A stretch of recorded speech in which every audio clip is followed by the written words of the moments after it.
Hi, my name's Jackson. Today I'm going to walk through my bipedal robot design named Dog2A.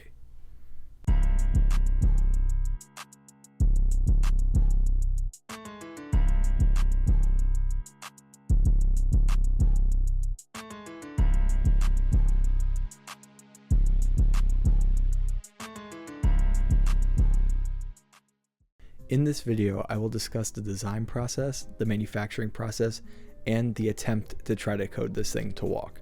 First, I started thinking about what type of robot I wanted to build. I put my poor artistic skills to the test and drew up a few options.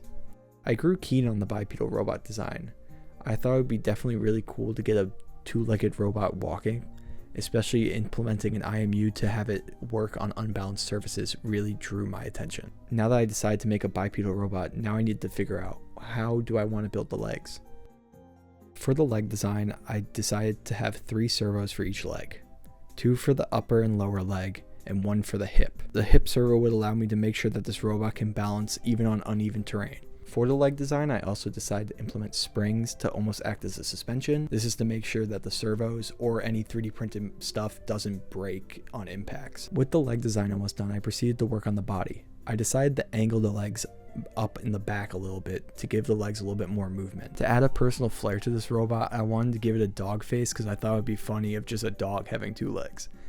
Very creative, I know. Now with the spine and both legs set up in CAD, I need to figure out how I want to mount all the electronics and where to place them. Now that I finalized my design for my robot, I began manufacturing.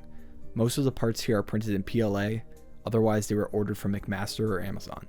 Now that I was done 3D printing all the parts for my first leg, I started assembling the pieces together. And it was all going smoothly until... Alright, almost done assembling the first leg. I just have to not strip this screw. Oh, this angle is harder than I thought. No, just gotta tighten the screw a little bit. Just tighten it a little bit. Just don't strip the screw. You just have to tighten the screw, don't strip the screw. Just tighten the screw, don't strip the screw. Don't strip the screw, tighten the screw, don't strip the screw. Don't strip it. I stripped the screw. Yeah, I didn't like how the design wasn't very serviceable, so I started redoing some of the designs and also making it a little bit sturdier. Now that I was finished with the first leg, the second leg is pretty straightforward. After that was done, I started manufacturing the spine and the face. And then once everything was assembled, boom, bipedal robot dog. Now here comes the tricky part for this design. Programming. Okay, I have a standing robot bipedal dog. However, the programming is going to be the difficult part here. I ordered an IMU because I thought it would make sense for this design and I really wanted it to work on uneven surfaces. I ordered it in November. I was able to get the robot to jump up and down a little bit, but not on its feet, and also kind of jiggle weirdly. But without an IMU and also without more time to program, this is as much as I was able to get working. I mean, I definitely don't want to give up on this project. I'm certainly going to continue it on my own time. But for the scope of this class, I unfortunately have to leave it like that.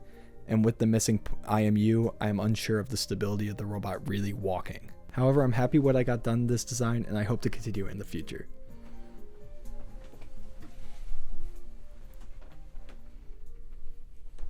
Is that good maybe? Something?